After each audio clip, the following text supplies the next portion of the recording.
नमस्कार। शाम के 7 बज चुके हैं और राज की बात लेकर आपके समक्ष हाजिर हो चुका हूं। आप स्क्रीन देख रहे हैं और जाने पहचाने, जाने माने चेहरे आप देख रहे हैं स्क्रीन पर। रिटायर्ड एसीपी वेद भूषण साहब हैं। दिल्ली की न सिर्फ लैंड ऑर्डर बल्कि दिल्ली की सियासत पे भी काफी दिलचस्पी रखते हैं और अंदर की बातें जानते हैं। नीलू रंजन जी, आप जानते ही हैं कि कुल मिला के अंदर की खबरें निकाल कर लानी हो तो नीलू जी के पास रहती है। कल भी उन्होंने काफी कुछ कहा था। और राकेश शुक्ला जी, उनके वन लाइनर और जिस तरीके से वो अपनी बात तथ्यों के साथ में और अपने देसी अंदाज में रखते हैं, उसकी अपनी अलग फैन फॉलोइंग है। तो चर्चा आप समझ ही गए होंगे कि जो आपने शीर्षक देखा होगा कि कांग्रेस ने बदली चाल और अरविंद केजरीवाल हाल बेहाल। तो आखिर वो क्यों है? क्यों ईडी ऑफिस तक संजय सिंह चले जा रहे हैं? क्यों अरविंद केजरीवाल ने कांग्रेस को ओके टाटा बाय बाय कर दिया है? इंडिया ब्लॉक पूरी तरीके से तहस नहस, कांग्रेस को इंडिया ब्लॉक से बाहर निकालने की मांग कर दी है। तो आखिर ये सब क्यों हो रहा है? कल भी हमने चर्चा की थी, उसको थोड़ा आगे बढ़ाते हैं, लेकिन उससे पहले हमारी टीम ने बड़ी मेहनत से आपके लिए एक ये तैयार किया है छोटा सा क्लिप, उसको देख लीजिए। और एक काटी हुई क्लिप नहीं है, मेहनत से बनाई हुई तथ्यों के साथ क्लिप है, उसको देखिए। उसके बाद चर्चा को हम आगे बढ़ाते हैं। कल तक दोस्त दिख रहे आम आदमी पार्टी और कांग्रेस अब अचानक एक दूसरे के दुश्मन बन गए हैं और अब तो आपने कांग्रेस को इंडिया ब्लॉक से बाहर करने का अभियान छेड़ दिया है। दरअसल कांग्रेस के एक कदम ने दिल्ली में अरविंद केजरीवाल के सामने मुसीबत खड़ी कर दी है और मुसीबत भी इतनी बड़ी कि कहीं उनको एक बार फिर से कांग्रेस की वजह से ही जेल न जाना पड़ जाए। दरअसल हुआ ये कि कल कांग्रेस नेता अजय माकन ने केजरीवाल को फर्जीवाल की संज्ञा दी और दिल्ली युवा कांग्रेस ने महिला सम्मान योजना को लेकर केजरीवाल के खिलाफ धोखाधड़ी की शिकायत कर दी। यानी 2025 के विधानसभा चुनाव से ठीक पहले कांग्रेस ने केजरीवाल के साथ ऐसा खेल किया कि पूरी आम आदमी पार्टी बौखला गई है। संजय सिंह ने कांग्रेस नेता अजय माकन पर तीखा हमला किया और कहा कि वो बीजेपी की लिखी स्क्रिप्ट पढ़ते हैं। तो पहले जरा ये बयान सुन लीजिए। अजय माकन जी बीजेपी की स्क्रिप्ट पढ़ते हैं, बीजेपी के कहने पर बयान देते हैं, बीजेपी के कहने पे आम आदमी पार्टी के नेताओं को टारगेट करते हैं। और कल उन्होंने सारी हदें पार करके देश के लोकप्रिय नेता, दिल्ली के सबसे लोकप्रिय नेता अरविंद केजरीवाल जी, जो हमारी पार्टी के अगुवा हैं, उनको कह रहे हैं एंटी नेशनल है केजरीवाल। आज तक अजय माकन ने या कांग्रेस पार्टी ने दिल्ली में किसी बीजेपी के नेता को एंटी नेशनल नहीं बोला। कांग्रेस की जो राष्ट्रीय लीडरशिप है, जो उनकी नेशनल लीडरशिप है, वो इस बारे में फैसला ले कि वो अजय माकन के बयान से सहमत है या असहमत है, और अगर असहमत है तो उनके खिलाफ कार्रवाई। संजय सिंह यही नहीं रुके, उन्होंने कांग्रेस पर केजरीवाल के एहसान भी गिना दिए। अरविंद केजरीवाल वो शख्स है जिन्होंने दिल्ली में कांग्रेस पार्टी के प्रत्याशियों के लिए प्रचार किया। अरविंद केजरीवाल वो शख्स है जिन्होंने चंडीगढ़ तक में जाके कांग्रेस पार्टी के लिए प्रचार किया। चुनाव में एफआईआर दर्ज करा रही यूथ कांग्रेस अरविंद केजरीवाल के खिलाफ। इस दौरान दिल्ली की मुख्यमंत्री आतिशी मारलेना ने जो तर्क दिया वो केजरीवाल और आम आदमी पार्टी के हिले हुए आत्मविश्वास को बताने के लिए काफी है। आतिशी ने कहा कि कांग्रेस की सूची बीजेपी के दफ्तर में तैयार हो रही है। आतिशी को भी सुन लीजिए। कांग्रेस पार्टी की प्रत्याशियों की सूची भी देखिएगा तो बिल्कुल शंका पैदा होती है कि यह सूची भारतीय जनता पार्टी के कार्यालय में बनी है। इसलिए बनी है कि आम आदमी पार्टी के कुछ वोट काटे जाए, क्योंकि कांग्रेस तो जीत नहीं सकती है। आम आदमी पार्टी के अगर वोट कुछ कम हो तो भारतीय जनता पार्टी को वो जिता सके, ऐसा उनका प्रयास है। अब आतिशी के बयान पर कोई कैसे विश्वास करे? खैर, इस बीच भाजपा की महिला मोर्चा ने भी अरविंद केजरीवाल के घर के बाहर प्रदर्शन कर दबाव बढ़ा दिया है। केजरीवाल अच्छी तरह जानते हैं कि दिल्ली में अगर कांग्रेस मजबूती से लड़ गई और अपना पुराना 15% वोट भी वापस ले आई तो फिर आम आदमी पार्टी की झाड़ू ही साफ हो सकती है। इसीलिए वो कांग्रेस और बीजेपी के मिले होने का अविश्वसनीय आरोप लगा रहे हैं, जो उनकी कमजोरी और बौखलाहट का ही प्रमाण माना जा सकता है। मतलब सब मिले हुए हैं जी, एक बार फिर से शुरू हो गया।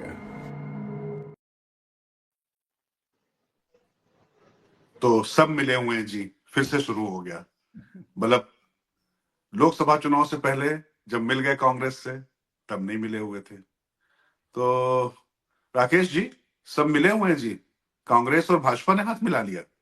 क्या चल रहा है भाई? ये अरविंद केजरीवाल की पॉलिटिक्स मतलब अद्भुत, मतलब परेशानी में ज्यादा है, काफी तकलीफ में लग रहे हैं, काफी बेचैन लग रहे हैं। क्या लग रहा है?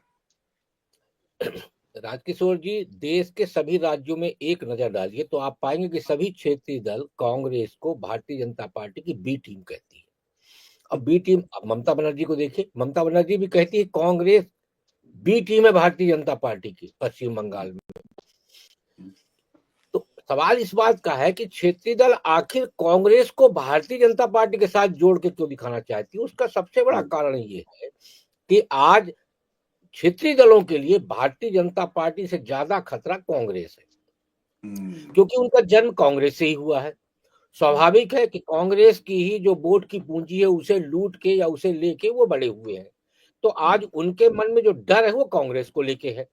तो अब अरविंद केजरीवाल के मन में भी डर इसलिए आ गया है क्योंकि इस बार कांग्रेस, जो हमें एक आशंका थी कि कांग्रेस शायद गठबंधन के लिए उत्सुक है, लेकिन कांग्रेस जिस तरीके जिस मूड में अब आती हुई दिख रही है पिछले 2 दिनों में, उससे लग रहा है कांग्रेस इस बार दिल्ली विधानसभा चुनाव को लेके गंभीर है और गंभीरता के साथ वो मैदान में उतर रही है। उसमें 2 लीडर बड़े अहम रोल में दिख रहे हैं, एक संदीप दीक्षित, एक अजय माकन। ये दोनों दिल्ली की नब्ज को अच्छे से जानते हैं, दिल्ली के पॉलिटिक्स कर चुके हैं। संदीप दीक्षित जी की जहां तक बात है, संदीप दीक्षित जी की तो मां यहाँ 15 साल तक शासक रही हैं, मुख्यमंत्री रही हैं और कांग्रेस की सबसे लोकप्रिय नेताओं में से एक थी। और उनका भारतीय जनता पार्टी जब केंद्र में सरकार थी उसके बाद भी आप देखेंगे कि शीला दीक्षित जी और केंद्र सरकार के साथ कभी टकराव नहीं हुआ। दिल्ली मेट्रो का मामला उसमें सबसे प्रमुख था, जिसमें केंद्र और राज्य सरकार ने मिलकर दिल्ली मेट्रो के मामले को सुलझाया, उसको आगे बढ़ाया। इसके अलावा दिल्ली के कॉमनवेल्थ गेम्स के समय भी आप देखेंगे तमाम राकेश जी, लेकिन अभी बात थोड़ा हम केजरीवाल पे ही थोड़ा कर लेते हैं। कुल मिला के कल बात ये हो रही थी कि केजरीवाल और कांग्रेस में कुछ समझौता भी हो सकता है क्या? लेकिन अब समझौते की तो कोई गुंजाइश बची नहीं।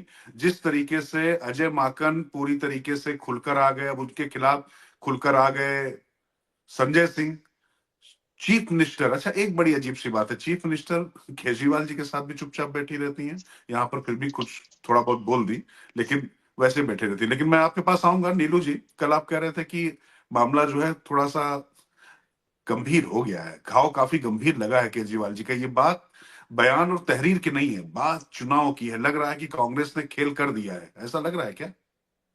नहीं, देखिए, निश्चित रूप से जिस ढंग से कैंडिडेट उतारे हैं, 47 कैंडिडेट की आप सूची देखेंगे तो वो कैंडिडेट की सूची में इनके जो बड़े नेता हैं वो फंस गए हैं। मतलब अगर मनीष सिसोदिया सीट बदलने के बावजूद भी हारने की स्थिति में है, अगर आतिशी मरलेना की सीट खुद फंसती नजर आ रही हो क्योंकि इतने मजबूत कैंडिडेट उतार दिए वहां पे, और अरविंद केजरीवाल खुद संदीप दीक्षित वहां उतर गए हैं, और भाजपा का अगर कोई उम्मीदवार होता है और जिस ढंग से वोट अगर काट लेते हैं वो, या जो भी स्थिति होगी, तो सब कुछ, कोई भी जीत नहीं रहा है क्लियर कट। कोई ये नहीं कह सकता कि ये बड़े नेता है तो ये जीत जाएंगे। ये बड़ी खराब स्थिति है। लेकिन आज जो अटैक किया है उस अटैक के पीछे कारण है। उस अटैक के पीछे कारण ये है कि ये नहीं कि मतलब उन्होंने मजबूत कैंडिडेट उतारे हैं। अब आप किसी तरह से जुट गई है कि ये जो मुस्लिम वोट बैंक है, एक बड़ा वोट बैंक है दिल्ली में, वो कहीं ना कहीं से अपनी तरफ लाया जाए, और इसलिए वो कह रही है कि जो इनके जो कैंडिडेट उतरे हैं ये दरअसल भाजपा के कैंडिडेट हैं। उन्होंने सूची दी है जो कांग्रेस ने जारी की है। उसके पीछे कारण है क्योंकि पिछली बार चुनाव में चूंकि कांग्रेस लड़ी नहीं तो हनुमान चालीसा पढ़ने के बावजूद भी वोट इनको मिल गए। इन्होंने नोटों पे गांधी जी को हटा करके और लक्ष्मी और गणेश के मूर्ति लाने की बात कर दी। तो ये हिंदुत्व वाली भी चीजें लाते हैं, वो भी करते हैं, क्योंकि मुस्लिम जाएगा कहां। आप देखेंगे तो पिछले कई चुनावों में राहुल गांधी और कांग्रेस लगातार कोशिश की है कि मुस्लिम वोट बैंक जो 90 के दशक में छिटक गया था उनसे, वो उनके पास वापस आए। और ठीक बात। 2019 के इलेक्शन में अगर आप देखेंगे तो 2019 के इलेक्शन में 3 सीटों पे कांग्रेस को आपसे ज्यादा मिला था, लोकसभा के सीटों पे आपसे ज्यादा वोट मिला था, यानी कि कांग्रेस लौट रही है। अगर आप एमसीडी का इलेक्शन देख लें तो जो कुछ कांग्रेस के टिकट पे चुन के आए थे एमसीडी के पार्षद और वो जाने लगे, वो चले गए थे आप में, लेकिन उनके क्षेत्र में इतना ज्यादा विरोध हुआ कि तत्काल उन्हें वापस आना पड़ गया उसी दिन, मतलब शाम को वापस लौटा। कुल मिला कांग्रेस जो है इस बार असली थ्रेट बनी हुई है आम आदमी पार्टी की तमाम असली थ्रेट ये है कि अगर मुस्लिम वोट चला गया तो फिर मतलब आपका आना मुश्किल हो जाएगा। ये बड़ा थ्रेट है। आप इसलिए बहुत परेशान हैं। वेद भूषण जी के पास आऊंगा। अमिताभ भूषण जी भी जुड़ गए, आपका भी स्वागत। लेकिन वेद भूषण जी आपके पास ये जो पॉलिटिकल चर्चा तो है, लेकिन साथ में जो तहरीर है, इस तहरीर के बाद क्या होगा? और ये जो हम लोग चर्चा कर रहे हैं कि अरविंद केजरीवाल ने संयोजक होने के नाते तो तमाम चीजें कर दी, लेकिन 420 का मामला जो है, जो ये मामला आ रहा है कि उन्होंने पूरी तरीके से फ्रॉड किया है विभागों का नाम लेकर, उस पर तहरीर भी चली गई है। तो कहीं ना कहीं सीधे सीधे आम आदमी पार्टी के जो संयोजक है उन पर सवाल उठ रहा है। अब मुख्यमंत्री भी आज सी मार लेना है, वो साथ में बैठी हुई थी, तो वो भी फंस रही है उस लिहाज से। तो अब ऐसी स्थिति में मतलब आपको क्या लगता है कि आगे कानूनी प्रक्रिया क्या होने वाली है? और ये जो राजनीति तो दिलचस्प है, उस पर तो आपके वन लाइनर मुझको चाहिए ही चाहिए होंगे, लेकिन ये थोड़ा सा जरा टेक्निकल जो इशू है, क्या होगा? केजरीवाल जेल जाएंगे या ऐसे ही जो है कांग्रेस को रेलते रहेंगे? और आपसी मार लेना का क्या होगा? देखिए राजकिशोर जी, बड़ी पुराना एक गाना है, रहते थे कभी जिनके दिल में हम, जान से भी प्यारों की तरह, बैठे हैं उन्हीं के कूचे में हम, आज गुनहगारों की तरह। बड़ा पुराना गाना है, आपने बहुत सभी लोगों ने सुना होगा, मेरे ख्याल से लता दीदी का गाना है। तो हालत यही है कि बैठे हैं हम आज गुनहगारों की तरह। जो आम आदमी पार्टी को सही मायने में जन्मदाता है, पेट में जरूर 9 महीने रही होगी, पर जो बाहर आके उसकी जो परवरिश थी शुरू के दौर में, आप याद करें, तो इसलिए जन्मदाता कांग्रेस ही है। तो आज जिस कूचे में वो बैठे हुए हैं, तो ये उनकी मजबूरी और परेशानी कई चीजें बयां कर रही है। अब जिस तरह से मैं परसों एक संवाद प्रोग्राम हुआ था, लेफ्टिनेंट गवर्नर साहब ने सीनियर सिटीजन्स को बुलाया था दिल्ली में। बीइंग ए सीनियर सिटीजन मुझे भी बुलाया गया था, मैंने भी अपनी बात रखी थी वहां पर एलजी साहब के सामने। आपको सच बताऊं, आप जब अपने आप को सीनियर सिटीजन कहते हैं तो हम लोग फ्रस्ट्रेशन में चले जाते हैं। हमारे और राकेश जी जैसे लोग फ्रस्ट्रेशन में चले जाते हैं कि मतलब वो एक केसरी जीवन का वो था ना कि 60 साल के बूढ़े या 60 साल के जवान, तो हम लोग तो वैसे बूढ़े लगने लगे आपके सामने। चलिए, ये कॉम्प्लीमेंट चर्चा जाएगी। जी, thank you very much. LG साहब भी यही कहते हैं कि मैं 40 इयर्स का हूं, तो अभी मुझे बहुत लंबे टाइम तक गवर्नर रहना है और देश की सेवाएं करनी, दिल्ली की सेवाएं करनी है। तो वहां संवाद प्रोग्राम के अंदर ये मेरा सवाल और तरह का था। किसी मेरे साथी ने सवाल किया कि ये जो संजीवनी योजना है और आयुष्मान योजना है, इसके बारे में बताएं। वहां पर चूंकि जो सेक्रेटरी राजस्व थे वो भी वहां मौजूद थे, तो एलजी साहब ने उनको इशारा करा कि आप स्पीकर पर जाकर बताइए, उसकी क्लिप यदि मिलेगी तो मैं आपको भेजूंगा। ये शुरुआत परसों से सही मायने में पकड़ में आई है।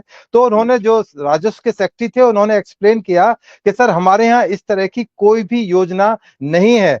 तो उन्होंने कहा है तो अखबार में और तमाम हंगामा करा जा रहा है पूरे हिंदुस्तान में कि संजीवनी योजना ले आए हैं, दिल्ली सरकार लाई है, ये लाई है। हालांकि अब उसमें ट्विस्ट कर रहे हैं कि हमने ये प्रॉमिस किया था कि इलेक्शन के बाद जीत गए तब देंगे, पर शुरू में ऐसा नहीं था। शुरू में वो ये दिखाया जा रहा था कि ये तमाम योजना दिल्ली सरकार ले आई है और बिल्कुल सारा फाइनेंस, सारी तैयारियां हो चुकी हैं। किस तरह से उनके रजिस्ट्रेशन किए जा रहे हैं, डाटा इकट्ठा किए जा रहे हैं, आधार कार्ड, पैन, एक तरह से चीटिंग फ्रॉड की पूरी तैयारी थी। इसलिए जो आपने कहा ना चीटिंग फ्रॉड, ये चीटिंग फ्रॉड ही है। आप किसी जो चीज धरातल पर ना हो और सपने दिखाएं, यही फ्रॉड होता है। चीटिंग यही होती है कि आप जो चीज दे नहीं सकते, दिखा नहीं सकते, उसके लिए आप वायदा कर रहे हैं। तो टेक्निकली या कानूनी रूप से तो चूंकि तमाम चीजें इन्वेस्टिगेशन के दौरान में प्रोसिक्यूटर्स है, police officer, they will apply their mind के क्या ये चीटिंग की कैटेगरी में आता है। परंतु समाज के लिए, मेरे और राजकिशोर, नीलू रंजन के लिए, शुक्ला जी के लिए, अमिताभ भूषण के लिए ये जरूर एक चीटिंग है। आपके पास है कुछ नहीं, आप हंगामा कर रहे हैं, इसलिए उनको फर्जीवाल बताया जा रहा है, क्योंकि वो इतना यू टर्न लेने में फर्जीवाल मशहूर रहे हैं। आतिशी भी उन्हीं के कदमों पर चल रही हैं, क्योंकि उन्हीं की शिष्या है वो। उन्होंने, आपने देखा किस तरह से खाली कुर्सी रख दी, जैसे रामायण में दिखाया गया था कि वो अपनी चरण पादुका रख के 14 साल तक इंतजार करते रहे कि कब वनवास खत्म होगा, कब वो लौट कर आएंगे। तो ये जो तमाम जो पब्लिक डोमेन में चीजें आती हैं, कहीं ना कहीं तो पब्लिक को स्टक करती हैं। आप ठीक है, बहुत सारी चीजें रेवड़ी वाल नाम दे रहे हैं, फर्जी वाल नाम दे रहे हैं, तमाम तरह की स्कीम्स आप जारी कर रहे हैं जिनके पास आपका धरातल पर कुछ नहीं है। आप में मेडिकल्स की, आपने दिल्ली में जो इन्होंने सपने दिखाए, आप जाके देखिए वहां पर क्या हालत है। तो ये, और जो दूसरे पॉलिटिकल समीकरण है, अब कांग्रेस ने जिस तरह से कमर कसी है, जैसे अभी हमारे साथी बता रहे थे कि जहां मैं बैठा हुआ हूं, यहाँ से फरहाद सूरी को लैंड करा दिया है। फरहाद सूरी चूंकि उनकी प्रतिष्ठित फैमिली से हैं और खुद भी पहले पॉलिटिकल उनकी एक फिगर है। इसी तरह केजरीवाल के खिलाफ दो सीएम के लड़के लड़ रहे हैं, संदीप दीक्षित और प्रवेश वर्मा लड़ रहे हैं। हालांकि प्रवेश वर्मा एक कंट्रोवर्सी, आप बार आप हाँ वेदभूषण जी हाँ बड़े कंफर्म है, अभी तक बीजेपी ने हाँ, घोषणा वो नहीं नहीं, की है, वो लेकिन भाई आपकी वो बात हो चुकी लगता है। वो तैयारी में लग रहे हैं। उन्होंने पैसे वैसे बांटने भी शुरू कर दिए थे, वो अलग बात है। अब आतिशी जो है, उनके खिलाफ अलका लांबा बहुत मजबूत है, यूथ की लीडर रही है और बहुत अच्छा सोशल मीडिया पर, टेलीविजन पर बोलती हैं, अपनी बात को अच्छे ढंग से प्रेजेंट कर सकती हैं। तो ये जो तमाम जो गेम है, अब वो जितना यू टर्न लेने के लिए आम आदमी पार्टी जानी जाती है, और उससे बहुत ज्यादा तेजी से बॉल वो फेंक रही है। पहले 60 की स्पीड पर फेंकती थी, अब 100 की स्पीड पर फेंक रहे हैं, क्योंकि उनका शुरू से एक इतिहास रहा है। उन्होंने प्रणब मुखर्जी को चोर बताया, शीला दीक्षित को चोर बताया, लालू यादव के लड़के को चोर बताया, किसको उन्होंने गलत नहीं बनाया। फिर उन्हीं के साथ उनकी गलबैयां हो गई। तो तो मतलब ये जो वेदभूषण जी तमाम ये चीज, है, मतलब ये है कि फैजल जो है अब सबका बदला लेगा, मतलब कांग्रेस सबका बदला लेगी। अमिताभ भूषण जी, बदला मैं लेगी। वेदभूषण जी के पास से अमिताभ भूषण जी के पास आऊंगा। कुल मिला के ठीक है। कांग्रेस ने भी अब तैयारी कर ली है कि माँ का, बाप का, भाई का, सबका बदला लेंगे। और कुल मिला के इसी तरीके से उतार दिया। वैसे जो आप बात अभी वेदभूषण जी कह रहे थे ना, फ्रॉड और जी इसको कल राकेश शुक्ला जी ने बड़े डिटेल में किस तरीके से महाराष्ट्र, मध्य प्रदेश, हरियाणा, छत्तीसगढ़, जहां पर ये योजनाएं लागू हुई, ये हास्य का विषय नहीं, वाकई गंभीर विषय है। उसके लिए एक पूरी प्रक्रिया थी, उन्होंने बिल्कुल सूत्र दर सूत्र खोल दिया था, बताया था, उस पर उनके पास आऊंगा। लेकिन जी जी अमिताभ भूषण जी, ये कुल मिला जी के ये जो है परिस्थितियां, ये जो कुछ बौखलाहट है, ये जो इतनी अधीरता है, इतना परेशान, एहसान गिना रहे हैं संजय सिंह, और उस कांग्रेस का एहसान भूल गए जिसने जो है उनकी सरकार बनाई। उस कांग्रेस का एहसान भूल गए, सबको चोर बताया। लेकिन जब अरविंद केजरीवाल अंदर गए तो उनकी पत्नी सुनीता केजरीवाल के साथ में राहुल गांधी, प्रियंका गांधी, सोनिया गांधी, मल्लिकार्जुन खड़गे, सारे लोग खड़े होकर उस केजरीवाल के लिए, उन केजरीवाल के लिए वहां पर समर्थन में रैली कर रहे थे, जिन्होंने सबको चोर बता दिया, सबको जेल भेजने की बात कर दी थी। तो अब एहसान गिनाए जा रहे हैं और ईडी तक भी मार्च कर दिया गया है। कैसे देख रहे हैं कुल मिला के ये चीजें? लग रहा है कि हाथ से कुछ फिसल नहीं है क्या? कुछ ज्यादा ही परेशान है क्या, लग रहा है? देखिए, इसमें तो यही है राजकिशोर जी कि कितनी हम्म, मासूम बात है उनकी। चाकू की हम्म, पसलियों से गुजारिश तो देखिए, ये ओह, केजरीवाल साहब चाकू की तरह कांग्रेस की हम्म, पसली में उतर जाना चाहते हैं और कहते हैं कि आप हमारा साथ दें। चाकू की इससे बेहतर पसली से गुजारिश क्या हो सकती है, जो केजरीवाल कर हम्म, रहे हैं। हम्म, बहरहाल, जो केजरीवाल की बौखलाहट है या जो उनकी पार्टी के भीतर है, वो तो कह रहे हैं कांग्रेस को इंडिया गठबंधन से बाहर कर देना चाहिए। अब ये सब इसलिए है क्योंकि केजरीवाल का ये निर्णय था कि वो कांग्रेस के साथ नहीं जाएंगे। अब जब कांग्रेस ने अपने लड़ाकों को उतार दिया है मैदान में, तो केजरीवाल नफा नुकसान जोड़ रहे हैं। अब उनको हम्म, लगता है कि उनके सामने बड़ा सियासी नुकसान, उसका खतरा दिखाई दे रहा है, तो बौखलाहट में वो बोल रहे हैं। और रही बात केजरीवाल के वायदों की, कि जो वो वायदे करते हैं, तो 420 ही एक बार करिए या 400 बार करिए। आप अगर 420 हैं, तो ऐसा नहीं ना कि 420 का 400 मुकदमा लिखा जाएगा। दिल्ली की जनता से एक बार झूठ बोलिए, 1000 बार बोलिए, हो सकता है हिटलर के प्रचार मंत्री उनके आदर्श हों, और उसी के हम्म, आधार पर वो कहते हैं ना कि 100 बार झूठ को दोहरा दीजिए, वो सच बन जाता है। तो वो बार हम्म, बार बेवकूफ बना के सफल हुए हैं, तो वही कोशिश वो कर रहे हैं। पर इस बार मुकाबला भारी हो गया है। मुकाबला इसलिए भारी है, केवल मामला हिंदू और मुसलमान तक का नहीं है। हिंदू और मुसलमान के मामले से आगे का मामला मुस्लिम वोटों में बिखराव या मुस्लिम वोटों का वापस कांग्रेस में शिफ्ट होना, वो एक बात है। लेकिन उसके साथ साथ जो सामान्य मत है, हिंदू हम्म, मत है, उसके भीतर भी आप पटपरगंज से शुरू करिए, समयपुर बादली तक पहुंच जाइए, वो जो मतों का नुकसान वहां दिखाई दे रहा है, जिसमें जंगपुरा का भी जिक्र हुआ है, बल्ली मारान का जिक्र है, तमाम जगहों पर, तो सामान्य मतों के भीतर भी जो कांग्रेस के मतों को केजरीवाल अपने झूठ के दम पर हासिल कर बैठे थे, कुछ समय के लिए गुमराह करके उन्होंने हासिल किया था, अब उनको लगता है कि वापस लोगों के आंख से वो परत उतरने लगी है, वो वोट वापस लौट सकता है। क्योंकि एक बात तो मानना पड़ेगा कि कांग्रेस ने जो टिकट वितरण किया है उसमें मजबूत लड़ाकों की संख्या अच्छी खासी है, और उसका सीधा सा नुकसान केजरीवाल को होना है। तो जाहिर है कि वो बौखलाएंगे, और बौखलाहट में ऐसी वो बात करेंगे। अब आप देखिए, कल तक केजरीवाल कह रहे थे कि प्रवेश वर्मा जो है उसके ऊपर इलेक्शन कमीशन को कार्रवाई करना चाहिए, जबकि केजरीवाल अच्छी तरह जानते हैं कि मॉडल कोड ऑफ कंडक्ट क्या लागू हो गया है, क्या आदर्श आचार संहिता, अभी उसकी कोई बात नहीं, दिल्ली में चुनाव की घोषणा नहीं हुई, तो किस आधार पर आप जाएंगे? और अब आप कांग्रेस के ऊपर, कांग्रेस की राजनीति भी केजरीवाल तय करेंगे। और जो लोग खुद ही एहसान फरामोश होते हैं, जिनके आंखों में खुद ही कोई वो नहीं रहता है, वो लोग दूसरे को कह रहे हैं। अब ये कमाल की बात है कि एक विश्वासघात करने वाला व्यक्ति दूसरे को कहे कि ये विश्वासघाती है। क्यों? क्योंकि आपकी चोरी को लोगों ने स्वीकार कर लिया, तो इसलिए आप खुद से खुद को एक कट्टर ईमानदारी का सर्टिफिकेट दे दीजिए, आप पूरी दुनिया को चोर कह दीजिए। तो ये राजनीति कुछ समय तो चल सकती है ना, लेकिन काट की हांडी बार बार तो चढ़ेगी नहीं, और केजरीवाल वही कोशिश कर रहे हैं। जी चलिए राकेश जी, मतलब जो अमिताभ भूषण जी जो बात कह रहे थे कि बुद्ध हमको कहे काफिर, अल्लाह की मर्जी है, ये राहुल गांधी कह सकते हैं केजरीवाल से, या अजय माकन कह सकते हैं केजरीवाल से कि आप जिस तरीके से ये कर रहे थे। लेकिन कल आपने जो बात बताई थी, जिस तरीके से पूरी चीजें समझाई थी, उसके बाद ये तो साफ हो गया कि मामला वो थोड़ा फ्रॉड का बन सकता है, और ये गंभीर मामला उस तरफ होता जाता दिखाई पड़ रहा, क्योंकि केजरीवाल के खिलाफ पूरी तरीके से इस तरीके से चीजें जा रही। और एक बात और, वो कह रहे चुनाव आयोग से, वो तो ईडी के लिए संजय सिंह ने मार्च कर दिया, जबकि कल ही नीलू भाई बता रहे थे कि ईडी तो अपने आप कुछ कर ही नहीं सकती है। एफआईआर जब होगी, सीबीआई जब उसको दर्ज करेगी, उसके बिहाफ पर वो मनी लॉन्ड्रिंग एक्ट के तहत कार्रवाई कर सकती है। लेकिन इस मामले में तो ऐसा कुछ है भी नहीं। पर राजनीति तो खुलकर केजरीवाल कर रहे हैं, और जिस तरीके से पूरी पार्टी उतर कर आई, आपको लगता है कि वो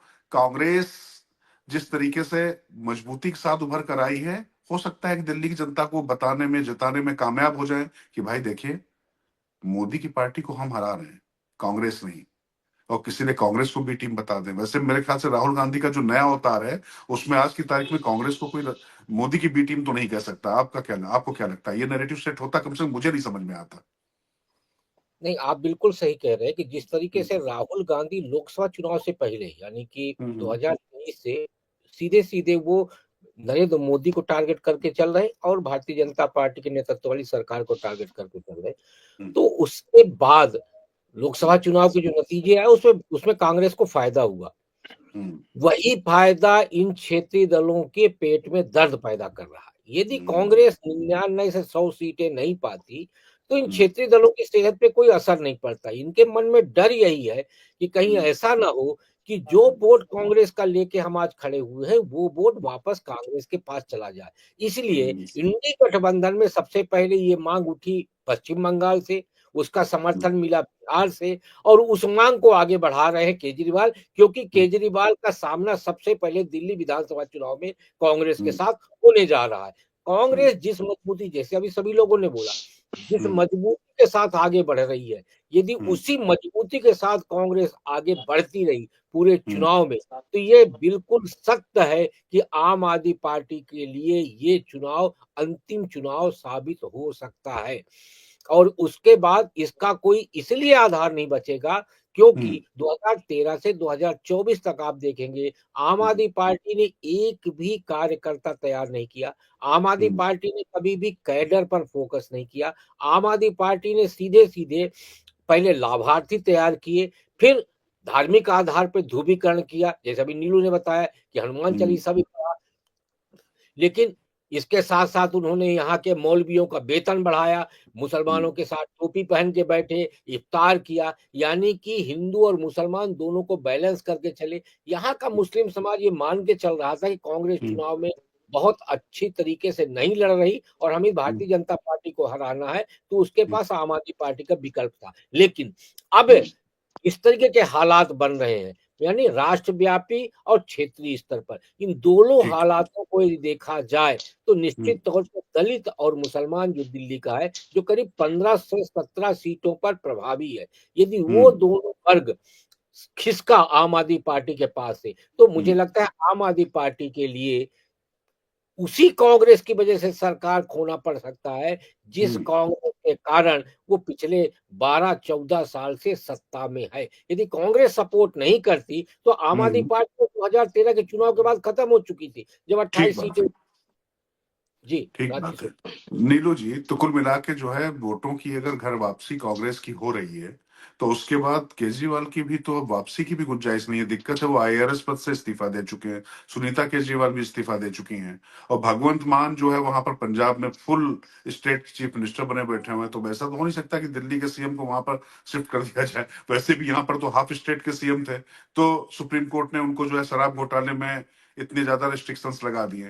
पर ये वाकई जिस तरीके की विकट स्थितियां आ गई, आपको लगता है कि केजरीवाल आज की तारीख में ऐसे चक्रव्यूह में फंस गए हैं जिससे वो निकलने के लिए पहली बार देखा जाए तो संजय सिंह या दूसरे लोग को ज्यादा लगना पड़ रहा है, केजरीवाल से ज्यादा वो लोग आक्रामक हो रहे हैं। तो इसका मतलब केजरीवाल के क्रेडेंशियल्स, जो उनके चेहरे पर जो तमाम चीजें थी वो चीजें तो खत्म हुई है, लेकिन दूसरे लोग आकर उनको जो बचाने की कोशिश कर रहे हैं। और पार्टी के अंदर भी तो वहां बहुत दिक्कत है, वहां पर भी तो महत्वाकांक्षाओं का युद्ध है। तमाम वरिष्ठ नेताओं पे आतिशी मार लेना को बैठाल दिया गया है। दो लोग, एक विजय नायर और दूसरे विभव, ये दो लोग तमाम राजनीतिक जो उनके नेता हैं उन पर भारी पड़ते हैं। तो ये अंदरूनी समस्या भी उनको उससे भी जूझना पड़ेगा। मुझे लगता है कि कांग्रेस की दिक्कत, फिर ये अंदरूनी दिक्कत, ये मिलकर मुझे लगता है कि सबसे विकट परिस्थितियां इस बार केजरीवाल के सामने पैदा हो रही हैं क्या? नहीं, देखिए, ये जो अंदरूनी जो चैलेंजेस हैं वो इलेक्शन में अगर सफलता नहीं मिली तब वो हमें देखने को मिलेगा, क्योंकि अरविंद केजरीवाल ने एक एक करके जितने बेजा थे पहले ही सबको बाहर निकाल दिया। अब जितने भी हैं उन्हीं पर डिपेंडेंट है, किसी का इतना बड़ा जनाधार नहीं है कि आम आदमी पार्टी को तोड़ के उसको आगे ले जा सके। तो सबकी मजबूरी है अरविंद केजरीवाल के साथ रहना। लेकिन अगर अरविंद केजरीवाल चुनाव हार जाते हैं, उनके जीत में चुनाव नहीं जा सकता है, तो फिर ये समस्या आएगी कि लोग टूटने लगेंगे, छिटकने लगेंगे, चैलेंज करने लगेंगे। वो सब चीजें बाद में होगी। अभी समस्या ये हो गई है कि कोई भी एक इशू अरविंद केजरीवाल को समझ में नहीं आ रहा है कि जिसके आधार पे वो चुनाव को खींच रहे हैं। जैसे कल मैं बोल रहा था आपको, वो फिशिंग कर रहे हैं, हर जगह उन्होंने कांटे डाल रखे हैं, कहीं कोई मछली फंस जाए, कोई मुद्दा ऐसा मिल जाए जो चल पड़े। अब उन्होंने क्या किया कि जो बोट कट रहे थे, उस बोट कटने में लिख दिया कि ये देखिए पूर्वांचलियों को बांग्लादेशी और रोहिंग्या बता रहे हैं और उसी कारण वोट काट रहे हैं। अरे पूर्वांचलियों को बांग्लादेशी रोहिंग्या तो किसी ने कहा ही नहीं भाजपा में। वो नड्डा पे उन्होंने आरोप लगा दिया कि भाई ये कहीं ना कहीं से पूर्वांचलियों में फंस जाए। उसके बाद रोहिंग्या के नाम पे मतलब हिंदू वोट हमारे साथ फिर आ जाए, तो कहा कि स्कूल में बच्चों की जांच करवा लो कि कोई रोहिंग्या तो नहीं पढ़ रहा है, उसको निकलवा दो।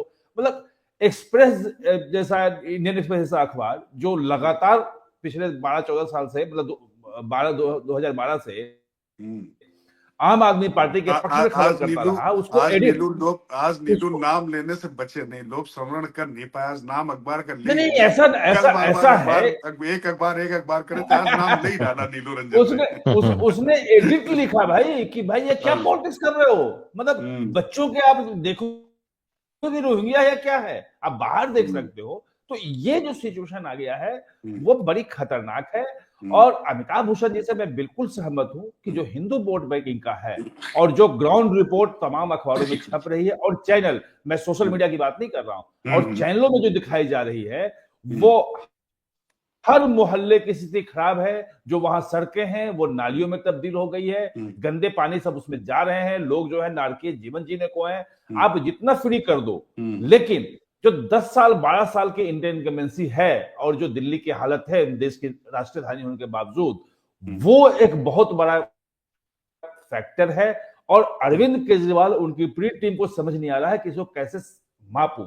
तो दो तीन चीजें एक साथ इन्होंने की। सबसे पहले देखा कि यार शुरू में स्टार्टिंग में हमारे पक्ष में था वो ऑटो वाला था, क्योंकि ऑटो पूरे दिल्ली में घूमती है और उसने उनका पूरा प्रचार किया था आम आदमी पार्टी का। तो उसके लिए उन्होंने 10 लाख का इंश्योरेंस, बच्चों की फीस, ये वो सब कहा कि कम से कम वापस आ जाए।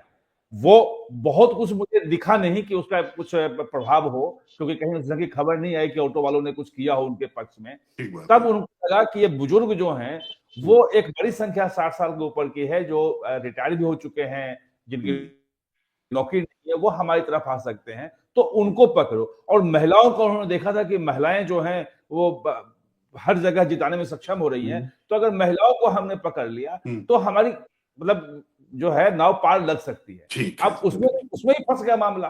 तो मैं ये कह रहा हूं कि अरविंद केजरीवाल को आज की तारीख में कुछ समझ में नहीं आ रहा है कि आखिर चुनाव लड़ूं कैसे लड़ूं, किस मुद्दे ठीक पर है। लड़ूं, कैसे करूं। तो तमाम जितनी चीजें हो सकती हैं, जितने झूठ बोले जा सकते हैं, जो जो पास से फेंक सब फेंक दो।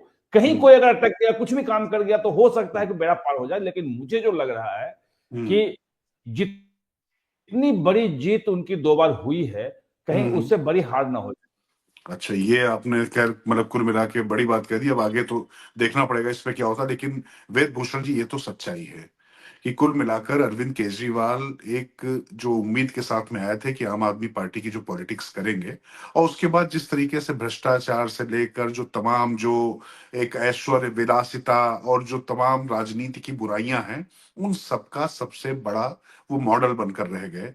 और उसका एक तरीके से कहा जाए तो पोस्टर बॉय बनकर निकले पिछले 10-11 सालों में, क्योंकि उन्होंने ऐसा कोई भी धत्कर्म नहीं है राजनीति का जिसका वो आरोप दूसरों पर लगाते थे वो ना किया हो।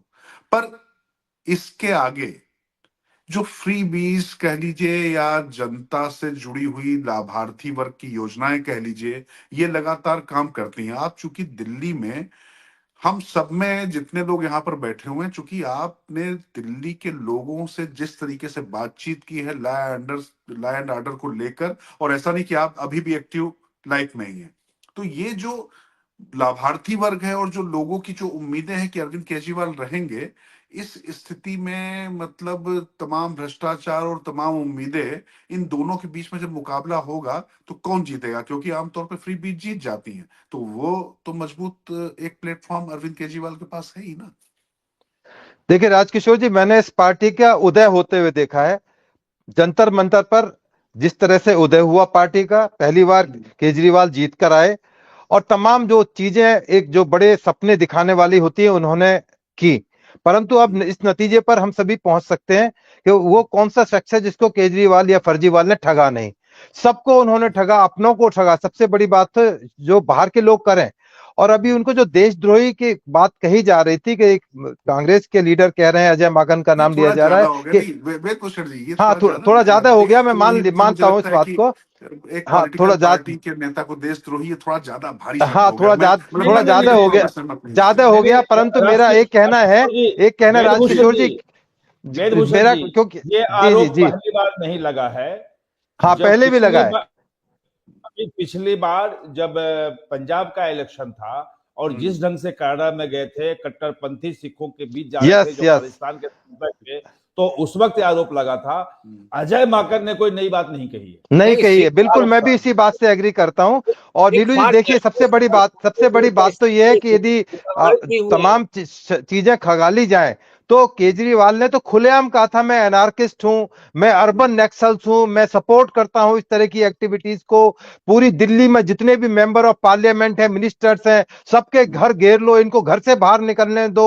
तो ये तो खुद कहते हैं कि मैं एनार्किस्ट हूं। इसमें मैंने या केजरीवाल ने या नीलू रंजन ने कोई नई बात नहीं कही है। वो तो खुद मानते रहे कि मैं इन सब चीजों से निकलकर तप यज्ञ और तपस्या करके मैं निकला हूं, मैं इस तरह की चीज से निकल कर आया हूं। यदि माकन जी ने कहा है तो बहुत हद तक सही कहा है, क्योंकि जैसा उनके खिलाफ एक मामला चल भी रहा है कि पता नहीं किस स्थिति में है, एनआईए में एक वीडियो गया हुआ है जिसकी एनालिसिस किया जा रहा है कि कुछ तरह से फंडिंग का मामला था, टेररिस्ट से रिलेटेड था, टेररिज्म से रिलेटेड था। तो देशद्रोही की परिभाषा के अंदर बिल्कुल ठीक आते हैं।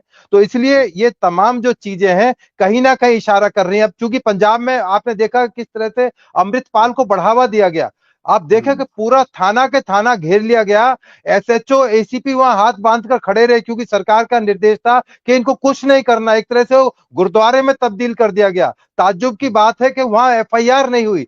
जब तमाम सोशल मीडिया पर मैंने भी कहा कि एफआईआर कब दर्ज होगी, थाने को आपने हाईजैक कर लिया, वहां पर तमाम ग्रंथ लेकर चले गए। हम भी ग्रंथ का सम्मान करते हैं, इज्जत करते हैं, परंतु ये नहीं कि आप थाने में उसको ले आकर जबरदस्ती कह के अब ये गुरुद्वारे में तब्दील हो गया है। आप कुछ एक्शन नहीं लेना चाह रहे, ना अरेस्ट कर रहे थे, ना डिटेन कर रहे थे। ठीक है, पब्लिक ने उनको बहुमत से जिता दिया, वो जेल के अंदर बैठे हुए हैं, तमाम चीजें कर रही हैं। अब जो इलेक्शन होने जा रहा है उसके अंदर बड़े बड़े क्रिमिनल्स जो है उसके अंदर एंटर मार चुके हैं। आपने देखा होगा कि जिनके ऊपर सीए एनआरसी के दंगों के आरोप हैं, बहुत सीरियस एलिगेशन है। इस तरह के लोगों को एआईएम पार्टी दे रही है, अपना टिकट दे रही है। इसी तरह केजरीवाल की जो पार्टी थी उसमें भी बहुत सारे ऐसे लोग थे जिनको सब जानते, मैं कोई नई चीज तो बता नहीं रहा हूं। उसके अंदर कौन कौन थे, अभी गहलोत निकल कर गए। अभी जो बात चल रही थी कि आतिशी चूंकि जूनियर थी और गहलोत को इग्नोर करके उनको बना दिया गया, वहां पर केजरीवाल की कुर्सी का एक ड्रामा करा गया। वहां अब पता नहीं वो कुर्सी है या नहीं है, आतिशी जहां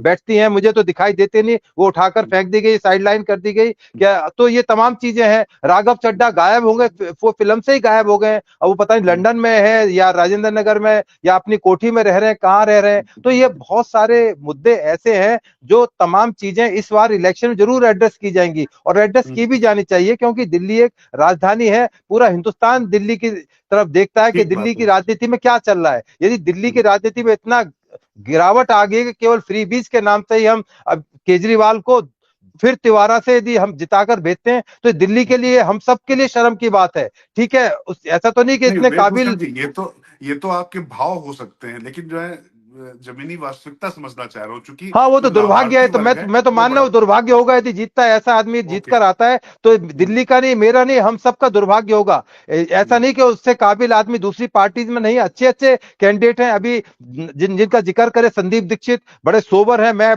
किसी respective of any political party, मुझे वो बहुत अच्छे लगते हैं जिस तरह से उनका अब तक का कंडक्ट रहा है, कोई किस तरह की वो चीज नहीं। नहीं अच्छा और चलिए, मैं तमाम आपने अच्छा नाम ले लिया। मैं आपसे पूछ रहा हूँ, संदीप दीक्षित, अरविंद केजरीवाल, प्रवेश वर्मा, तीनों लड़ जाते हैं, तीनों में कौन जीतेगा? चूंकि आपने सेंट्रल दिल्ली में लंबे समय तक आप पुलिस अधिकारी रहे हैं, आप बहुत सारी चीजों को जानते रहे। चलिए मैं आपका प्रेडिक्शन समझना चाहता हूँ कि अगर प्रवेश वर्मा, चूंकि आप लगातार कह रहे हैं कि प्रवेश वर्मा ही लड़ेंगे, तो मैं आपकी बात, आपकी इंफॉर्मेशन से मैं अलग नहीं जा सकता हूँ, क्योंकि आपके पास भी अंदर की खबरें होती होंगी, मेरे पास तो नहीं है। आप देखिए, बताइए कौन यदि जीतेगा?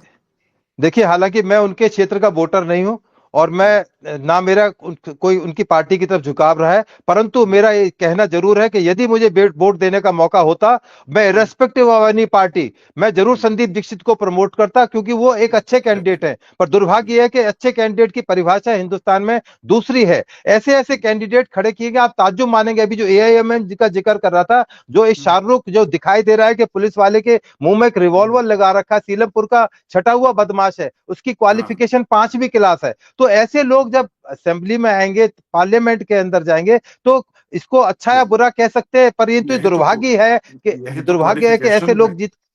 जी जी, यही तो क्वालिफिकेशन है, यही वीरता दिखाई क्वालिफिकेशन उन्होंने, यही है। क्वालिफिकेशन रिवॉल्वर है। दिखा रही है और और उसको रिवॉल्वर दिखा रहे, उसको पुलिस वाले को रिवॉल्वर दिखा दिया, इसी भोकाल में टाइट करके वो अब भाई साहब जो है आगे जाएंगे अपने, मतलब जो है कौम में जाकर वोट मांगेंगे और कहेंगे कि भाई देखिए हम ऐसा कर सकते हैं। चलिए देखिए अब क्या होता है। आपकी बात तो हाँ, सही है, आपकी भावनाओं से तो मैं सहमत हूं, लेकिन अमिताभ भूषण जी, जितना दिल्ली को आप समझ रहे हैं, दिल्ली की जो स्टडी आपने की है, फिर बार बार मैं बात कहता हूँ, यहाँ पर लाभार्थी वर्ग बहुत बड़ा है, अनियमित कॉलोनी है, जिनके लिए फ्री बिजली, फ्री पानी, ये सब चीजें मायने रखती है। हालांकि एक पहलू जरूर है कि बिजली का बिल तमाम लोग का अगर कम किया गया, माफ किया गया, तो व्यापारियों का जो कमर्शियल बिजली वाला था वो बहुत ज्यादा बढ़ा दिया गया। वसूली तो कहीं ना कहीं से हो ही रही है, और इस तरीके की दिक्कतें भी है। पहले व्यापारियों का भी बहुत बड़ा समर्थन मिला था अरविंद केजरीवाल को, आपको याद होगा डीएनए के मामले को लेकर किस तरीके से अरविंद केजरीवाल ने पूरा चुनाव ही बदल कर रख दिया था। तो ये जो वाकई फ्री बीज वाली योजनाएं, जो उन्होंने तमाम चीजें कही हैं, इन सबका फर्क रहेगा, या वाकई जो मैं कहूंगा कि अरविंद केजरीवाल अपने आप में एक शख्स नहीं थे, एक आंदोलन थे, एक ऐसी मूर्ति थे जिसके साथ में तमाम लोग की उम्मीदें, आकांक्षाएं जुड़ी थी कि अब एक ऐसी सरकार आएगी जो आम आदमी की सरकार होगी, भ्रष्टाचार को पूरी तरीके से खत्म करेगी। जो नायक वाली छवि थी ना अनिल कपूर वाली, उस तरीके का एक मुख्यमंत्री उनमें देखा है, लेकिन वो मूर्ति भंजन तो हो चुका है, इसमें कोई इफ एंड बट नहीं है। लेकिन जो कार्यकर्ता नहीं तैयार हुए, लेकिन वॉलंटियर तैयार किए, उन्होंने पैसे देकर लोग तैयार किए हैं। क्या लगता है क्या होगा? शराब घोटाला, शीश महल घोटाला, सड़कें खराब, हवा खराब, पानी खराब, उसके बाद भी ये जो फायदा पहुंचाने वाली स्कीम है, लगातार लड़ाकू वाली स्कीम जो उनकी रणनीति है राजनीति की, वो काम करेगी या इस बार कुछ हवा और ही चल रही है? देखिए, फ्री वीज का जहां तक मामला है तो फ्री वीज ही इस बार केजरीवाल को फ्रीज करने वाली है। कारण ये है कि फ्री वीज अब केवल केजरीवाल का मामला नहीं है। फ्री वीज के मामले में कोई भी दल अब पीछे नहीं है। अब हर दल फ्री वीज में कोई 2100 कह रहा है, तो कोई 4100 कह रहा है, कोई 3100 कह रहा है। तो अब सब लोग उसी स्कीम में जुट गए हैं। तो कोबर छोट कहत अपराधु, इस मामले में कोई किसी से कम नहीं है। तो अब केजरीवाल ये लीड नहीं ले सकते हैं। इसलिए इस मामले पर भी केजरीवाल इस बार पिछड़ते हुए दिखाई दे रहे हैं। बाकी दिल्ली की हवा का आपने जिक्र किया, तो आज ही मैंने किसी से सुना कि केजरीवाल के संदर्भ में आप उसको देख सकते हैं। किसी ने मुझे कहा कि खड़ाऊ नहीं खरदूषण है, दिल्ली का सबसे बड़ा प्रदूषण है। तो इस व्यक्ति को लेकर दिल्ली में जब इस तरीके की बात हो रही है, तो उस दौर में आपको लगता है कि दिल्ली की आबो हवा का असर नहीं होगा दिल्ली के मतदाता पर? खासतौर पर नई दिल्ली के मतदाता, उनके ऊपर तो मौसम का बहुत असर होता है, हर बात का असर होता है। ये वही दिल्ली है जहाँ प्याज की कीमत पर सरकार कुर्बान हो जाती है। तो हवा अगर जहरीली है तो उसकी भी तो कुछ कीमत होगी। एक चिंता आपने जाहिर की कि भाई केजरीवाल अगर हार गए, जिसकी भविष्यवाणी हो रही थी, तो आपने कहा कि हार गए तो क्या होगा। तो देखिए, अगर हार गए तो केजरीवाल, अरविंद गौड़ जी ने उनको बहुत अच्छा तैयार किया है। वो एक नई मंडली खोलेंगे और रेल भवन से लेकर के बोट क्लब तक जहां भी गुंजाइश होगी, केजरीवाल जी वहां मंचन करेंगे। और लंबे वक्त से वो मंचन करते आए हैं। केजरीवाल से बेहतर चरित्र अभिनेता मुझे लगता है अरविंद गौड़ की टीम में कोई नहीं बना होगा। क्योंकि केजरीवाल अक्सर ये कहते हैं, कभी खुद को भगत सिंह कहते हैं कभी मैं भगत सिंह का चेला हूं, कभी अंबेडकर के चेले होते हैं, कभी खुद को अंबेडकर मान लेते हैं। अब एक अन्ना जी हैं, जब भी वो चेले का जिक्र करते हैं, अन्ना जी बेचारे परेशान हो जाते हैं, कहते हैं हे भगवान, कौन सा पाप किया कि मेरे मत्थे ये पड़ गया। वो महान लोग क्या सोच रहे होंगे जहां भी होंगे वहां से, कि ये आदमी बार बार मेरा नाम क्यों लेता है कि मैं इनका चेला हूं, इनका भक्त हूं। तो ऐसे चरित्र अभिनेता के लिए अब नया काम दिल्ली ने तय कर दिया है कि वो जो नुक्कड़ की परंपरा धीरे धीरे समाप्त होने लगी है उनके उदय के बाद से दिल्ली में, वो दोबारा फिर से हो और देश उनका प्रदर्शन देखेगा। उनके सामने रोजगार का कोई संकट नहीं होगा, लेकिन दिल्ली में उनके दुकान पर ताला लगने की पूरी गुंजाइश है। और उसमें उनके अपने कर्म है, और साथ ही साथ दिल्ली की बदलती हुई जहरीली हवा भी उसमें एक बहुत बड़ा योगदान देने वाली है। जी। अच्छा, कुल मिला के मुझे लगता है कि अमिताभ भूषण जी जब बोलते हैं तो ऐसा लगता है, मुझे राम वृक्ष बेनीपुरी याद आ जाते हैं। वो गद्य लिखते थे और उसमें जो है पद्य का आभास होता था। और सच बता रहा हूँ, मतलब सुनना बड़ा अच्छा लगता है अमिताभ भूषण जी। मतलब जिस तरीके से आप लय में बोलते हैं, वाकई उसमें काव्यात्मक और जिस तरीके के शब्दों का आपका चयन होता है, मतलब मैं वाकई कायल हूँ। मतलब अच्छा लगता है इस तरीके की चर्चा जब होती है, और इस तरीके की समृद्ध चर्चा हो तो अच्छा लगता है। लेकिन राकेश जी, जो बात चल रही है, अब कुल मिला के कौन जीतेगा कौन हारेगा इस पर अभी हम क्या बात करें, लेकिन ये तो सच है कि जिस तरीके से कांग्रेस ने अपने प्रत्याशी उतार दिए हैं, वो आज की तारीख में अरविंद केजरीवाल के लिए ज्यादा बड़ी दिक्कत है तमाम अन्य विषयों की तुलना में। ये मैंने जब ये कहा कि अपनी तरफ से कहा कि मैं नहीं मानता कि शायद देशद्रोही थोड़ा ज्यादा बोल दिया, लेकिन उस पर वेद भूषण जी का, नीलू जी का और आपका जो रिएक्शन आया, तो मैं इस पूरे पैनल में, चूंकि अमिताभ जी अभी एग्जिट कर गए, वो रास्ते में थे, फिर जुड़ेंगे, लेकिन ऐसा लगा कि नहीं, ये पहली बार नहीं है। इस तरीके के मुद्दे उठते रहे, एनआईए के सामने भी चीजें हैं, ये मुद्दा भी क्या आएगा? क्योंकि ये बात तो राहुल गांधी के लिए भी, जब वो गए अमेरिका, तो कुछ एक वर्ग के लिए ये भी एक विषय हो सकता है क्या? और अगर इस तरफ भी बात जाती है तो क्या होगा? और फिर मैं आपसे समझना चाहता हूं, क्योंकि आपने ही कल सबसे पहले बताया था कि इस योजनाओं का लूप क्या है, कैसे, थोड़ा सा मुझे लगता है एक बार दर्शकों को आपको समझाना चाहिए कि यहाँ पर कैसे अरविंद केजरीवाल और आतिशी मारलेना के लिए दिक्कत है। मेरे पास जो राजकिशोर भाई सूचना है, उस सूचना के आधार पे कांग्रेस की तरफ से एलजी और पुलिस डिपार्टमेंट में शिकायत दर्ज कराई गई है, शिकायत दी गई है। दर्ज हुई नहीं हुई मैं अभी नहीं कह सकता, लेकिन मेरे पास जो जानकारी, मेरी एक अधिकारी से बात हो रही थी, उस जानकारी के हिसाब से महिला कल्याण विभाग और स्वास्थ्य विभाग ये अरविंद केजरीवाल जी के खिलाफ भी एफआईआर कराने की तैयारी में है। और वो एफआईआर अच्छा, ये ब्रेकिंग न्यूज आप दे रहे हैं, बड़ी खबर बता रहे हैं। मतलब उनकी सरकार के विभाग ही उनके खिलाफ एफआईआर कराने जा रहे हैं, ऐसी सूचना आ रही है। जी 420 का मुकदमा दायर कराने की तैयारी है। उसका कारण ये है कि मुझे लग रहा था कि शायद इसमें आरोपी आतिशी जी को बनाया जाएगा, लेकिन जो मेरी बातचीत हुई उसके आधार पे उनका ये कहना था कि आतिशी क्योंकि गवर्नमेंट का हिस्सा है, तो गवर्नमेंट टू गवर्नमेंट एफआईआर नहीं होती है, लेकिन अरविंद केजरीवाल जी उसमें गवर्नमेंट का हिस्सा नहीं है और उनकी मौजूदगी में ये सारा फॉर्म वगैरह सब भरवाया जा रहा है, इसलिए धोखाधड़ी का मामला अरविंद केजरीवाल जी के खिलाफ होगा। धोखाधड़ी का मामला अरविंद केजरीवाल जी के खिलाफ होने का एक जो प्रमुख विषय है वो ये है कि जो फॉर्म भरवाए गए, ये फॉर्म राज्य सरकार की तरफ से अधिकृत नहीं है, लेकिन ये एसडीएम ऑफिस के पास है और आंगनबाड़ी केंद्र में भरवाए जा रहे हैं। यानी आप सरकारी संस्थाओं के पास ये धोखाधड़ी का काम कर रहे हैं। तो ये जो कई बेस तैयार हो रहे हैं, उस बेस के आधार पे जो जानकारी है, होता है नहीं होता मैं नहीं कह रहा, लेकिन प्राथमिक तौर पे दिल्ली सरकार की ये दोनों डिपार्टमेंट जो है अरविंद केजरीवाल जी के खिलाफ मुकदमा दर्ज कराने की सोच रहे हैं। अब आप जो विषय बता रहे हैं कि इस पे, ये सच्चाई है कि आज भी मैं वेबसाइट चेक किया तो आज भी जो आवेदन भरवाया जा रहा है महिला सम्मान के लिए या संजीवनी के लिए, वो आवेदन वेबसाइट में उपलब्ध नहीं है। ये वेबसाइट वही अधूरे आकार में आज भी है जिस आकार में वो पहले थी।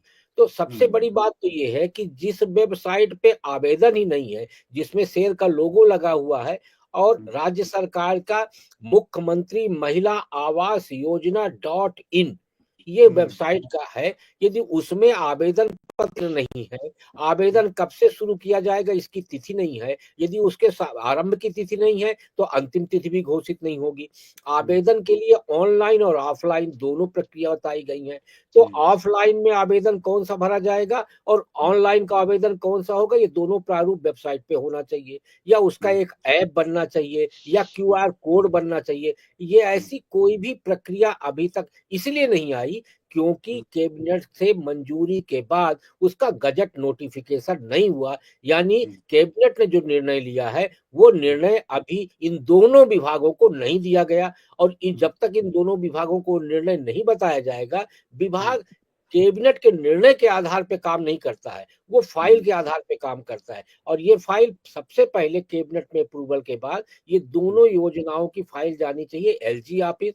एलजी ऑफिस से वो फाइल वापस आती है, फिर इन दोनों डिपार्टमेंट में जाती है। ये दोनों डिपार्टमेंट उसका एक प्रक्रिया और प्रारूप तैयार करते हैं और प्रक्रिया प्रारूप के आधार पे ही गजट नोटिफिकेशन होता है। उस गजट नोटिफिकेशन के बाद जो प्रारूप तैयार होता है कि किस आधार पे किसको मिलेगा, उसके कौन लाभार्थी होंगे, उस किस तरीके से मिलेगा, किसके अकाउंट में पैसा डालेगी राज्य सरकार, जो बजट में एलोकेट हुआ है वो पैसा किस अकाउंट से लाभार्थियों तक जाएगा, ये पूरी एक प्रक्रिया तैयार होती है। उसके बाद ही लाभार्थियों को मिलता है। तो अभी 2100 रुपए की हम बात कर रहे हैं, हम तो ये कह रहे हैं कि अभी जो 1000 रुपए के लिए परमिशन हो चुका है उसी का प्रारूप तैयार नहीं हुआ। 2100 तो दूर की ढोल है। ठीक बात है। आपको 1000 रुपए के लिए जो आपने मंजूरी दी कैबिनेट में, उसी का प्रारूप तैयार नहीं है। 2100 रुपए देने की तो बात का तो अभी जमीन में जी नीलू जी, कुल मिला के मामला मतलब ऐसा नहीं कि सिर्फ राजनीतिक तौर पे खतरनाक दिशा में जा रहा है, कानूनी तौर पर भी खतरनाक दिशा में जा रहा है। आप कह रहे थे कि मतलब ईडी तो चलिए बात की बात है, लेकिन ईडी के अलावा भी तमाम जांच संस्थाएं हैं ना। अगर फ्रॉड का मामला है तो दिल्ली पुलिस तो है ही ना।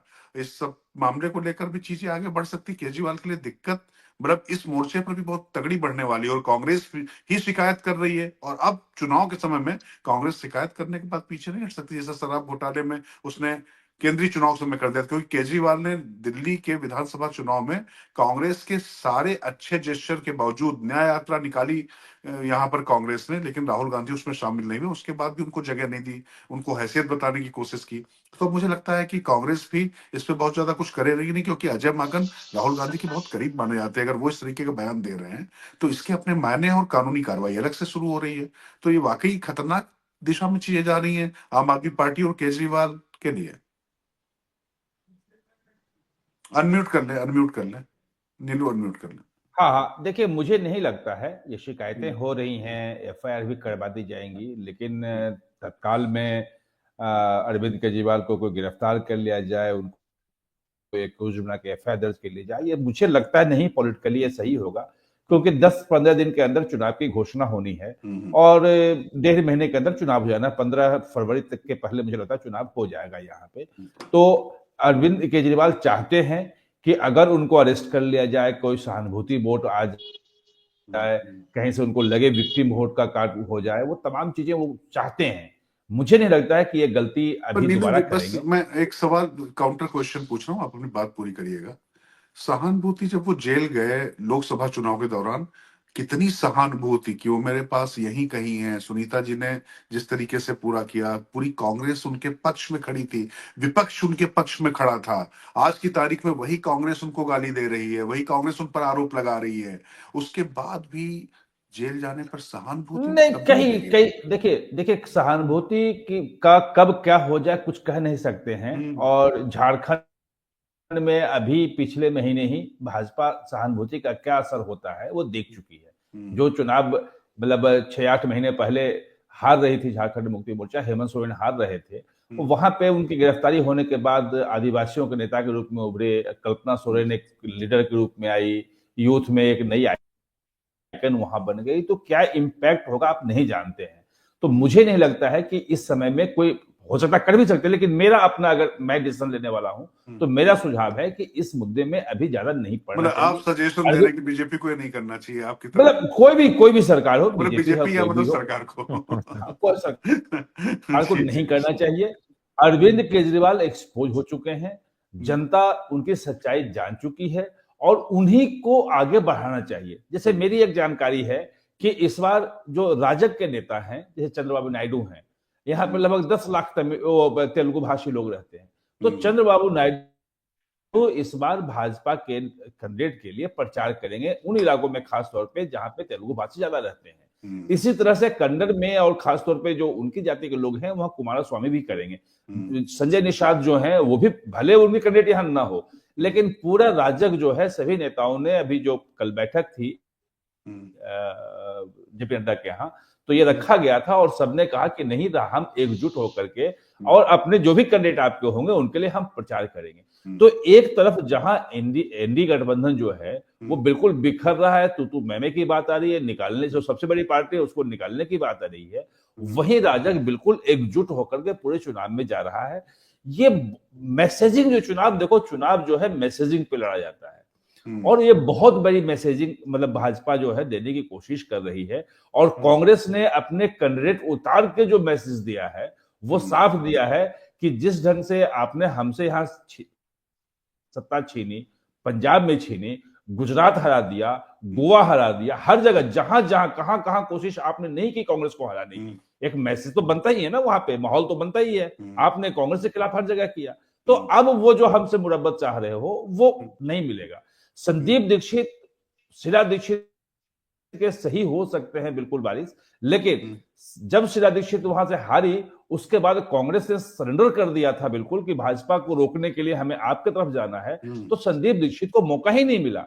वरना संदीप दीक्षित पहले दिन से लगातार इनके खिलाफ लगे हुए हैं, हर इनके उसको बेनकाब करते हैं, लोगों को पूरी फाइल दिखाते हैं कि क्या क्या ये हो रहा है। शिकायत भी, मतलब जो शिकायत है, जो लीकर घोटाला जिसमें जेल गए, वो उन्हीं की शिकायत थी, कांग्रेस की शिकायत थी, तो वो लगे हुए हैं इस मामले में। तो मुझे लगता है कि कांग्रेस को अपनी छीनी हुई जमीन वापस लेने के लिए, जमीन जो दिल्ली की उनकी थी उसकी दावेदारी फिर करने के लिए, और भाजपा के लिए कि भाई जो 1999 के बाद की जो वो है 97-98 के बाद जो सत्ता में नहीं आई, वो वापसी के लिए बहुत माकूल समय है।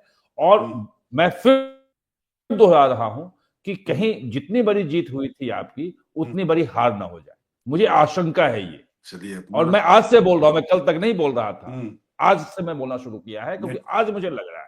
नहीं, देखिए वेदभूषण जी, मतलब क्या होगा, वेदभूषण जी आपके पास आऊं, लेकिन मुझे लगता है कि राकेश जी कुछ अपना मतलब दृष्टि जरूर डालेंगे अपना विचार जरूर देंगे। जी बताइए। और नीलू भाई ने जो कहा कि प्रदर्शन राजनीति का प्रमुख हिस्सा होता है प्रदर्शन, मैं उसी प्रदर्शन पे आ रहा हूं कि मुझे नहीं लगता कि गिरफ्तारी जैसा कदम उठाया जाएगा, लेकिन यदि मुकदमा भी दर्ज हो गया तो दिल्ली की जनता को ये संदेश जरूर दिया जा सकता है कि केजरीवाल जी की तरफ से आपके खिलाफ छल किया जा रहा है, और मुझे लगता है वो प्रदर्शन केजरीवाल जी के लिए भारी साबित होगा, क्योंकि फ्री बीच को यदि आपको काउंटर करना है, उसके लिए जेल भेजना ही अंतिम निर्णय नहीं होता है। उसको गलत साबित करने के लिए, यानी कि साफ साफ है कि 1000 दिए नहीं 2100 का वायदा कर रहे हैं, और आपके पास जो फ्री बीच का अभी तक के पूरा पैटर्न है, उसमें आप देखेंगे तो बिजली पानी सब में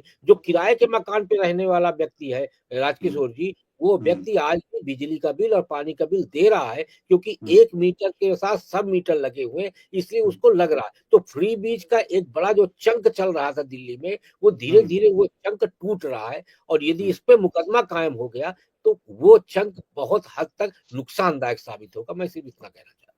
चलिए, मैं वेद भूषण जी के पास जाऊं। नीरू जी, इस पे आपको तो कुछ नहीं कहना, सहमत हैं आप राकेश जी से? यहाँ पर तो सहमत हैं, पहले आप नहीं असहमत देखिए, दिखा ऐसा चुके ऐसा मुझे। ऐसा ऐसा है कि राकेश जी बड़े हैं और इनकी अपनी राय है, मेरी अपनी राय है। जिस ढंग से मैं देखता हूं, तो ये लोकतंत्र की खूबसूरती है कि सबको अपने अपनी राय रखने का है हक, और रखना चाहिए, क्योंकि नहीं, यही इसीलिए हम बैठे खूबसूरती भी हैं। है ये। इसीलिए हम बैठे भी इसलिए बैठे भी हैं हम। ठीक जी है। जी वेद भूषण जी, आपके पास आऊंगा, क्योंकि अब हम सब में सीनियर सिटीजन सिर्फ वेद भूषण जी हैं, तो उनकी राय सबसे महत्वपूर्ण मानी जाएगी। भले दिख मैं रहा हूँ, दाढ़ी वाड़ी सफेद हो गई है और तमाम चीजें दिख रही हैं। राकेश जी तो पता नहीं 15 साल पहले से ही बूढ़े दिखाई पड़ रहे हैं, तो उनके बारे में तो मैं क्या कहूँ, तो वरिष्ठ हैं। नीलू जी ने भी उनको वरिष्ठ कर ही दिया है। लेकिन वेद भूषण जी तरुणाई के प्रवक्ता के तौर पर दिखाई भले पड़ रहे हो, लेकिन हम सब में सबसे ज्यादा बड़े। ये मैं दर्शकों को बता देना चाहता हूँ कि आप किसी मुगालते में मत रहिएगा, किसी भ्रम में मत रहिएगा। और सीनियर सिटीजन वाली जो मीटिंग थी, उसका जिक्र वेद भूषण जी ने खुद कर दिया, तो मैं इस बात को करता हूं। खैर, परिहास से अलग, वेद भूषण जी, ये अब आखिरी चुकी चंक है, इस पे मैं आपसे एक सीधा सीधा सवाल समझना चाह रहा हूं कि ये कार्रवाई जब पुलिस अगर करती है, तो आतिशी मार लेना की तरफ भी चीज है। चूंकि राकेश जी ने जो कुछ पक्ष बताया ना कि मतलब वो थे, तो शायद वो विभाग उधर नहीं जाएगा, लेकिन आगे तो एफआईआर में चीजें जुड़ सकती ना, जब जांच आगे जाएगी तो उसमें भले ही विभाग न कराए, लेकिन फिर अगर कैसे ये हो सकता है? क्या मतलब, ये थोड़ा समझाइए, मैं नहीं समझ पा रहा हूँ इसको थोड़ा सा। बिल्कुल राजकिशोर जी, यदि राजस्व विभाग, महिला बाल विकास मंत्रालय, जिसका मैंने जिक्र किया था कि उनके सेक्रेटरी ने, एलजी साहब ने जानबूझ के सवाल उनकी तरफ ढकेल दिया था कि आप इसके बारे में एक्सप्लेन किए थे, तो मुझे उसी दिन लगा था, परसों सुबह को लगा था कि कुछ न कुछ गड़बड़ जरूर होने वाली है, हो चुकी है। यदि डिपार्टमेंट खड़ा हो गया कि इसमें छल कपट किया गया है, गवर्नमेंट की कोई ऐसी स्कीम नहीं है, ये जो डाटा प्रोटेक्शन एक्ट है वो भी उस पर लागू होता है, और छल कपट जितनी भी धाराएं वो सारी उस पर लागू होती हैं। उसमें आतिशी बीच में आते हैं, क्योंकि आतिशी इज ए विटनेस। तमाम सोशल मीडिया पर आपने देखा किस तरह से आतिशी संजीवनी का बड़ा कार्ड होर्डिंग लेकर, ब्लू वाला लेकर चल रही है, लोगों को आग्रह कर रही हैं। अब यदि आम आदमी पार्टी का शुरू से जब से बनी है, इसका कैरेक्टर को यदि समझा जाए, तो एविडेंस वगैरह के लिए इनके कोई वो नहीं है। इन्होंने किस किस पर बिना सबूत के लगाए, एलिगेशन लगाए। पंजाब का भी अभी जिक्र चल रहा था, पंजाब में अब लोग पूछने लगे जो महिलाओं वाला पैसा था कब देना शुरू करेंगे। आप देखें ना हालत कहां पहुंच गई है पंजाब में। सोशल मीडिया पूछा जा रहा है कि वो पैसा आप कब देना शुरू करेंगे, आपकी गवर्नमेंट को इतना टाइम चलते हुए हो गया और आप पैसा देना शुरू ही नहीं कर पा रहे हैं। तो ये संजीवनी योजना हो सकता है इनको लेके बैठ जाए और इनको बड़ा मुश्किल आ जाए। आप देखेंगे जो केजरीवाल जब शुरुआत हुई थी, उन्होंने शीला दीक्षित पर सीरियस एलिगेशन लगाए, जेल तक भेजने की बात कर दी, हालांकि उनके पास कुछ था नहीं, फिर भी उन्होंने कहा कि जेल भिजवा दूंगा। उसके बाद रॉबर्ट वड्रा के लिए वो उन्होंने क्या बोला, आप सबको पता है किस तरह से उन्होंने दामाजी के लिए क्या क्या शब्द और अपशब्द बोले। इस तरह से बहुत सारे लीडर्स के लिए, इवन मोदी जी के खिलाफ तो जिस तरह से वो बोलते हैं, इतना भद्दा लगता है कि मतलब वो देश के प्रधानमंत्री है, respective of any political party, जिस गंदे ढंग से बोलते हैं। मैं भी केजरीवाल के लिए उतने गंदे ढंग से नहीं बोलना चाहता, परंतु जिस तरह से वो बोलते हैं इस देश के प्रधानमंत्री के लिए, तो सबको सोचना पड़ता है कि ये क्या एक सीएम है जो इस देश के प्रधानमंत्री के लिए बोल रहे हैं। तो ये जो तमाम जो चीजें बिना सबूत के एलिगेशन लगाकर भाग जाना, झूठ बोलकर निकल जाना, तो कहीं ना कहीं पब्लिक को आप बहुत समय के लिए, थोड़े समय के लिए बेवकूफ बना सकते हैं, ऑल टाइम के लिए नहीं कर सकते। तो अब वो टाइम आ गया है कि आप धीरे धीरे, पब्लिक समझ गई है, ठीक है फ्री बीज है, लोगों को लालच है, दिल्ली की जनता लालची है, उनको बिजली पानी फ्री में मिल रहा है, वो अपना आराम से बैठ के घर में बैठे हुए हैं, परंतु कहीं ना कहीं ये उनके दुख का कारण बन सकती है। यदि मुकदमा दर्ज हो गया तो उनके लिए बहुत मुश्किलें आने वाली हैं, आतिशी के लिए भी आने वाली हैं। और केजरीवाल जी जेल जाना कोई बहुत ज्यादा ऐसा कोई इसके पंडित जी को दिखाना नहीं पड़ता पत्रा, यदि सबूत आ जाते हैं तो पुलिस 2 मिनट के अंदर पकड़ के रख देती है। केजरीवाल का तो वजूद ही कुछ नहीं है, बड़े बड़े सीएम सालों जेल के अंदर रहे, तो ऐसा कुछ नहीं है कि यदि राजस्व विभाग ने ठान लिया कि इनके खिलाफ मुकदमा दर्ज करना है, क्योंकि वो कॉम्पिटेंट है कंप्लेंट करने के लिए कि हमारे नाम पर ये लोग चीटिंग कर रहे हैं, तो मुकदमा दर्ज हो जाएगा। और दिल्ली पुलिस के लिए बहुत मुश्किल नहीं है कि उनको पकड़कर आप दोबारा एक बार तिहाड़ जेल आइए। तो ये इसमें आने वाला समय तय करेगा कि दिशा किस तरफ जाती है। राजनीतिक मसला भी है, कानून से, पुलिस से, अदालत से जुड़ा हुआ मसला है। हम सभी को इंतजार होना होगा, क्योंकि अब इलेक्शन की गर्मी बढ़ेगी, उसके साथ साथ तमाम एक्टिविटीज बढ़ेगी, तो आने वाला टाइम तय करेगा कि ये राजनीति किधर जाएगी। फ्रीबीज को बढ़ावा मिलेगा या इस तरह के झूठ प्रपंच से चलने वाली पार्टियां इस देश में दोबारा अपनी सत्ता के अंदर काबिज हो पाएंगी। चलिए, कुल मिला के देखिए, अब देखिए वेद जी, थोड़ा सा सहमति है आपसे। दिल्ली की जनता लालची क्या है? पूरा देश जो है, अगर उसको कुछ सफलता अगर अगर उसको कुछ मिल रहा है, वो तो ये देख रही है कि एक नेता, एक विधायक जो पहले बिना स्टेपनी की स्कूटर से चलता था, वो अचानक लैंड रोवर से चलने लग गया, फॉर्च्यूनर से चलने लग गया। तो वो बेचारा तो नून लकड़ी तेल पानी में लगा हुआ है। तो उनको हम लालची क्या कहें? उनकी तो अपनी जरूरतें हैं, उनको तो ये दिखाई पड़ेगा कि उनको क्या मिल रहा है। तो मुझे नहीं लगता कि उनके बारे में हम कुछ कहें।